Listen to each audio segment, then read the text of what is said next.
Hi everyone. In the following presentation, I will be talking about what it means to live forever, the obstacles associated with such a feat, and if you are even still human, and how it would affect your mental health, your physical health, and your philosophy and spirituality towards life. We'll also be talking about if your youth would be retained and if it would be at the cost of others or just a simple extra expense towards yourself.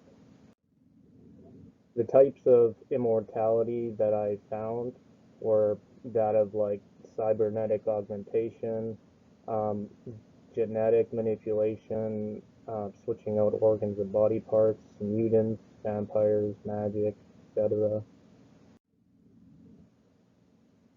cyborgs. With this method, we would be faced with a theory that um, the parts that age would eventually be replaced with robotic parts. So you would simply just be a animated mummy of sorts, um, except for like essentials like your brain or heart, stuff like that.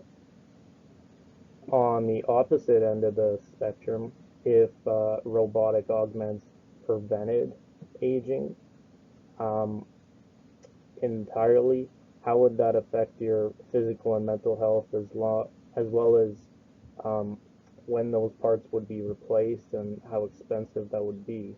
Things to consider when you embark on like immortality of any kind would be sacrificing a legacy to leave behind because you're not going anywhere.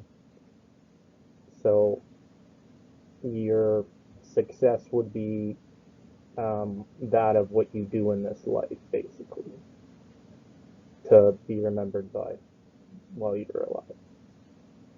And if you could afford it, or if it's just for the elite, and why you would even go about doing this, or if it's for some grand plan that would take more than a lifetime to accomplish, or do you simply just fear death? Genetic manipulation, pharmaceuticals, and body transplants. In the video game Horizon Zero Dawn, the villains in this would manipulate their genes, have high-end pharmaceuticals, and like switch out body parts in order to live forever, basically. Um, in this method, like their empathy towards things was like diminished because they're essentially isolated, kept to themselves because they kind of feel better than everybody. And yeah, so they really have no legacy. They're isolated, like hard to kind of be human, if that means anything. Mutants. So in this hypothetical reality where mutants are a thing, would you consider it a curse? Were you born with it like Wolverine? Um, or did it happen by some accident or experiments like Deadpool? Or transferring your consciousness into another for the remaining years of the life that they have left? Vampires are pretty self-given. They're not, or self-explanatory. They aren't really human, and they just exist by feeding off other people. So it's not really a positive kind of lifestyle. Witchcraft, with this method, eternal youth is likely, but at what cost?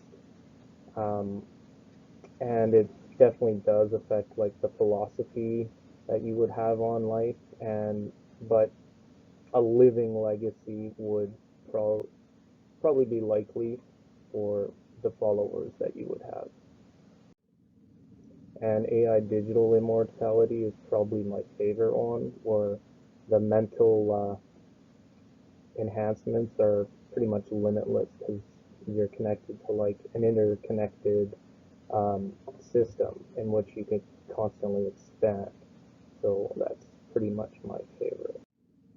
Hi everyone, in the following presentation I will